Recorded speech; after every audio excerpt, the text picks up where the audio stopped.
Welcome to my VL king. Hello দর্শক বন্ধুরা, আপনারা সবাই কেমন আছেন? আশা করি আপনারা সবাই ভালো আছেন।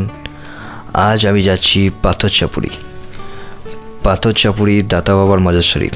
বন্ধুরা, আজ আমাদের সফরে একটি সুন্দর দৃশ্য চোখে পড়ল, যেটি মাঝখানে একটি পুকুর এবং চারিপাশে সর্ষে চাষ করা হয়েছে। তো খুবই সুন্দর লাগছিল সর্ষের ফুলগুলি দেখতে। তো তার জন্য দাঁড়িয়ে পড়লাম এবং ক্যামেরার মাধ্যমে আপনাদেরকেও দেখানোর চেষ্টা করছি। দাঁড়িয়ে এটাকেও একটু ভিডিও করে নিলাম, যাতে আপনারা আমার সাথেও দেখতে পান।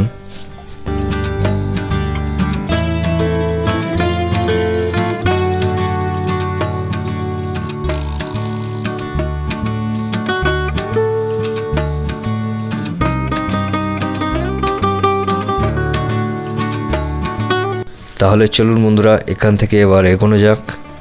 তো আমরা এই মুহূর্তে পৌঁছে গেছি সিউড়িতে। তো এখানে ব্যারিকেডটি পড়ে আছে, কারণ ট্রেন আসবে বলে। আর প্রচণ্ড চারিদিকে জ্যাম, আপনারা দেখতেই পাচ্ছেন। বন্ধুরা, আমি যে এই দাতা বাবার মাজারে শরীফে চললাম, ওখানে একটা জিনিস ভালো দেখার মতন আছে। সেটা হচ্ছে এখানে জাতি ধর্ম নির্বিশেষে, মানে সমস্ত জাতির মানুষ এখানে আসে। তো এখানে কোনো জাতি বা কোনো দলের ভেদাভেদ নাই। এখানে সব রকমই মানুষকে আপনি দেখতে পাবেন। এই জিনিসটা আমার খুব ভালো লেগেছে। আর এখানে আর কি আছে না আছে সেগুলি আপনারা ভিডিওর মাধ্যমেই দেখতে পাবেন। আপনারা দেখতে থাকুন, আরও অনেক কিছু দেখার আছে। এতক্ষণে রেলগেট খোলা হলো, তো রেলগেট থেকে বেরোতেও অনেক সময় লাগলো আমাদের, কারণ হচ্ছে প্রচণ্ড জ্যাম। আর ওখান থেকে বেরিয়ে আমরা এগিয়ে যাচ্ছি। তো এখন রাজনগর যে রাস্তাটা পড়ছে সেদিকে আমরা এগোবো। পাথরচাবড়ি থেকে রাজনগরের দূরত্ব হচ্ছে 13 থেকে 14 কিলোমিটার। তারপর রাজনগর থেকে 1 কিলোমিটার দূরত্ব হচ্ছে হাতির সমাধি, মানে যেখানে সাদা হাতির সমাধি আছে, ওখানেও গিয়ে দেখাবো। তো এই ভিডিওটি আপনারা প্রথম থেকে লাস্ট অবধি দেখবেন। তো দর্শক বন্ধুরা, আমরা এবার পাথরচাবড়ি পৌঁছে গেছি। তো আমাদের যে বাইকটায় করে আমরা এসেছি, বাইকটা স্ট্যান্ড করে এবার পাথরচাবড়িতে আমরা ঢুকবো। হজরত দাতা মেহবুব শাহ, ইনি ছিলেন এই পাথরচাবড়ির প্রতিষ্ঠাতা। ইনি একজন নামকরা সুফি পীর ছিলেন। বাংলা ক্যালেন্ডার অনুযায়ী 1298 সনে 9ই চৈত্রে দাদা বাবা দেহত্যাগ করেন। তবে এই মহান ব্যক্তিটির জীবনী আমাদের কাছে এখনও অজানা হয়ে আছে, কারণ আমরা কাছে থেকেও জানতে চাই না ইনি কে ছিলেন। এখন মূল বক্তব্য হচ্ছে আমাদের মনে প্রশ্ন যে দাতা বাবা কে ছিলেন, তো উনি কেমনই বা ছিলেন।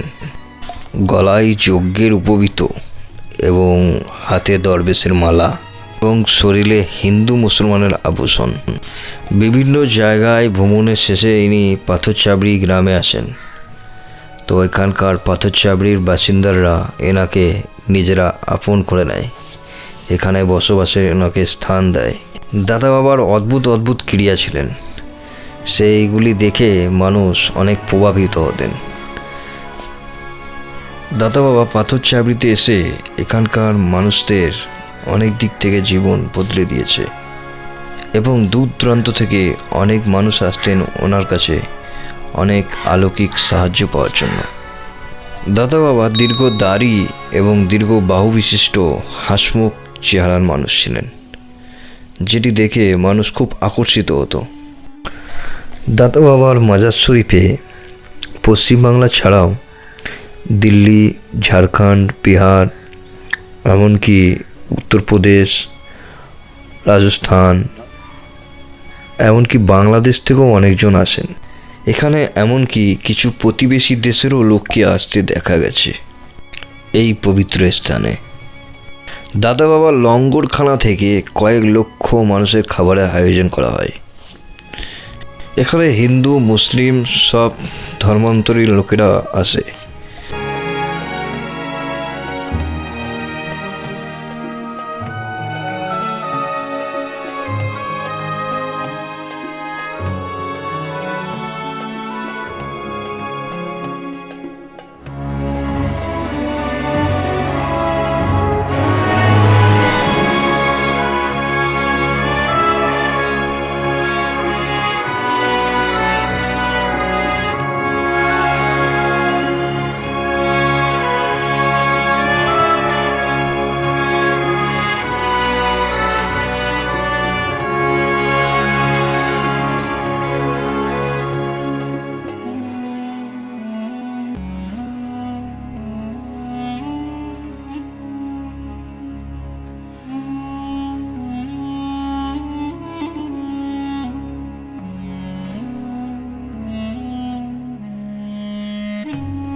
বন্ধুরা, এবার আমরা মাজার শরীফ থেকে বেরিয়ে একটু পাশে বাজারটির দিকে যাচ্ছি।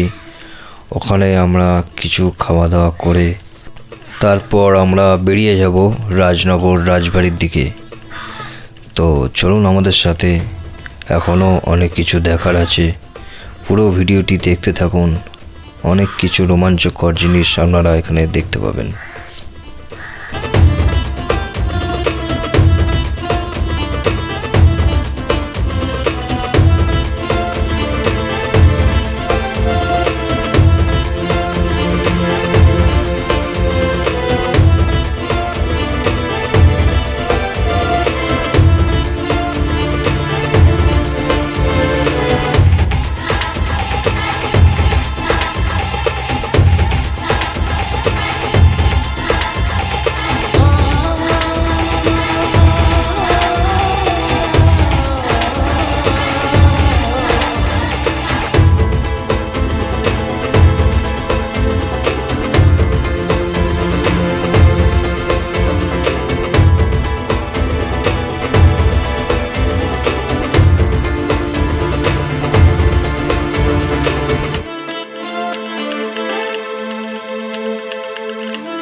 বন্ধুরা, দাতা বাবা মাজার শরীফের পাশে একটি পুকুর আছে। তো সবাই এই পুকুরটির জন্য বলে পবিত্র পুকুর। তো এখানে সবাই গোসল করার জন্য আসে, স্নান করার জন্য আসে। তো ওই পুকুরটির পাশ দিয়ে আমরা পেরিয়ে যাচ্ছি, তাতে পুকুরটিও দেখানো হবে, প্লাস আমাদের হোটেলে গিয়ে যে খাওয়া দাওয়ার আয়োজন করেছি সেটাও করা হবে।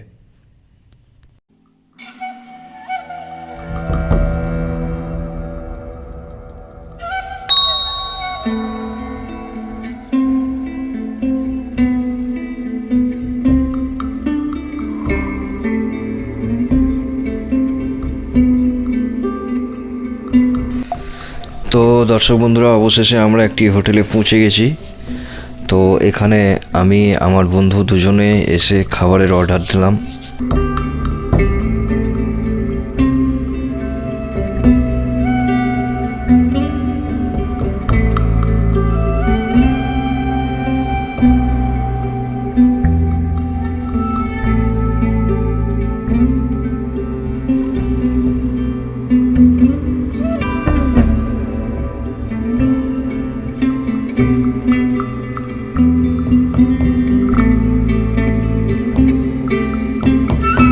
তো বন্ধুরা, খাওয়া দাওয়ার পর আমরা এখান থেকে বেরিয়ে গেলাম রাজনগর রাজবাড়ির দিকে। এখন আমরা রাস্তার মধ্যে আছি। অবশেষে বন্ধুরা আমরা রাজনগর রাজবাড়িতে এসে পৌঁছালাম। তো ওখানে রাজবাড়িটি একটু ভেতরে ঢুকে দেখে নিই। চলুন আমাদের সাথে, আপনারাও একটু দেখে নিন। তারপর আমরা রাজনগর রাজবাড়ি থেকে বেরিয়ে যাব সাদা হাতির সমাধির দিকে বা হাতি কবর। তো ওটিও দেখার মতন জায়গা। এখান থেকে বেরিয়ে প্রথমে ওখানে পৌঁছাবো। রাজনগর রাজবাড়ি থেকে হাতি সমাধি, সাদা হাতি সমাধি বেশিটা দূরে না, কারণ এখান থেকে 1 কিলোমিটার রাস্তা। কিন্তু পাথরচাপুরি থেকে রাজনগর রাজবাড়ি হচ্ছে 13 থেকে 14 কিলোমিটারের রাস্তা। এই রাজবাড়িটি ছিলেন বীর রাজার রাজবাড়ি। তো চলুন দর্শক বন্ধুগণ, রাজবাড়িটি একটু ঘুরে দেখা যাক। এই যে পেছন দিকে যে পুকুরটি দেখতে পাচ্ছেন, এটি হচ্ছে একটি ঐতিহাসিক কালীদাহ পুকুর। এই পুকুরের মাঝখানে রাজা বীরমশাই একটি দ্বীপের মতন বানিয়েছিলেন। তো রাজামশাই এই দ্বীপটি বানিয়েছিলেন, একটি দ্বীপের রহস্য আছে। তো কী রহস্য সেটি আমি এই ভিডিওর মাধ্যমেই আপনাদেরকে জানাবো, আপনারা ভিডিওটি দেখতে থাকুন। বীর রাজামশাই ছিলেন আফগানিস্তানের বাসিন্দার। তো ওনাদের বংশধররা এখন এখানকার প্রতিবেশী হয়ে গেছে, ওনারা এখানেই বাস করেন। এই রাজবাড়িটি দেখার জন্য অনেক দূর দূর থেকে পর্যটক আসে। এই রাজনগর রাজবাড়িতে উড়িষ্যা রাজাও একবার রাজত্ব করেছিলেন। তো উড়িষ্যা রাজা ওই পুকুরটির পাশে একটি কালী মন্দির বানিয়েছিলেন, তাই রাজবাড়ির পেছনে পুকুরটির নাম কালীদাহ।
তো দর্শক বন্ধুরা, এবার আমরা রাজবাড়ি থেকে বেরিয়ে পেছন দিকে যেই কালীদাহ পুকুরটি আছে ওটি একবার দেখতে যাব।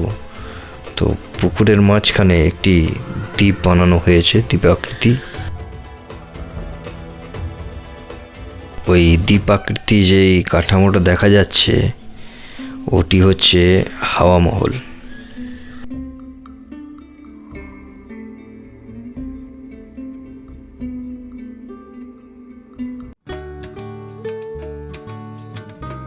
তো বন্ধুরা, এবার রাজবাড়ি থেকে বেরিয়ে আমরা যাচ্ছি সেই সাদা হাতির সমাধি দেখতে, যেটি রাজার প্রিয় সাদা হাতি ছিলেন। ওটিরই অনেক রহস্য আছে। তো এই ভিডিওতে আমি সব বলতে পারবো না, কারণ আমার অতটা জানা নেই। তো পরবর্তী ভিডিওতে চেষ্টা করব আমি আপনাদেরকে পুরো ঘটনাটি তুলে ধরার। তো চলুন আগে সাদা হাতির সমাধির দিকে একটু এগিয়ে যাই।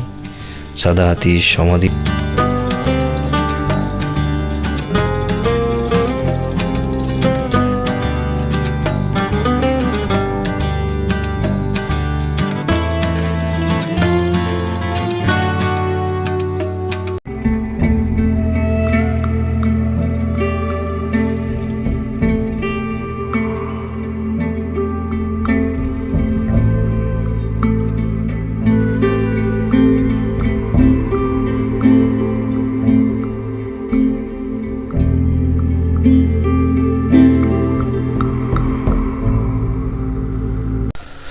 তো বন্ধুরা, সাদা হাতির সমাধিটি অনেকটা উঁচু। হ্যাঁ, ঠিক যেন দূর থেকে পাহাড়ের টিলার মতন দেখতে লাগছিল। তো আমরা সমাধিতে অনেক কষ্ট করে চাপলাম। তো চাপার পর ওপর থেকে যে দৃশ্যটি দেখতে পেলাম খুব সুন্দর লাগলো দেখে।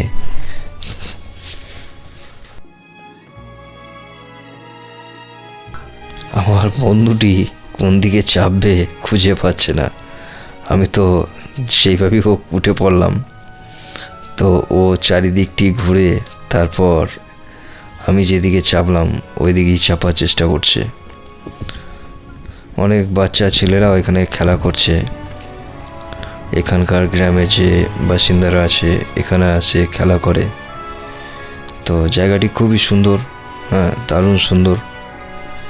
চারিদিকে ফাঁকা গাছপালা এবং ফাঁকা মাঠ, পাশে একটি গ্রাম আছে ছোট্ট মতন।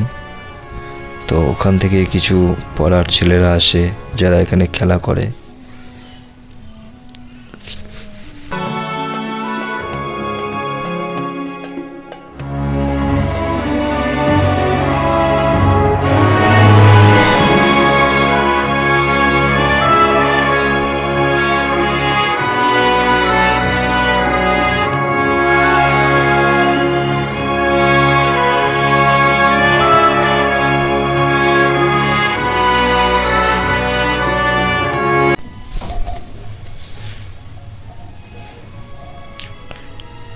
দর্শক বন্ধুগণ, আমি এবার পাহাড় থেকে নামছি। তো পাহাড় থেকে নামাটাও সহজ ব্যাপার না, মানে দৌড়াতে দৌড়াতে অনেকটা নিচে চলে এলাম। আপনি যে হেঁটে নামবেন সেরকম কোনো কিছু সুযোগ নেই, আপনাকে ছুটেই নামতে হবে। আর পাহাড়ে গাছগুলিও দেখতে খুব ভালো লাগছে। দর্শক বন্ধুরা, তো আজ এই পর্যন্তই। এরপর দেখা হবে পরবর্তী ভিডিওতে। যদি আমার ভিডিওটি আপনাদের ভালো লেগে থাকে তো প্লিজ লাইক এবং কমেন্টে জানাবেন এবং চ্যানেলটি সাবস্ক্রাইব করে নেবেন।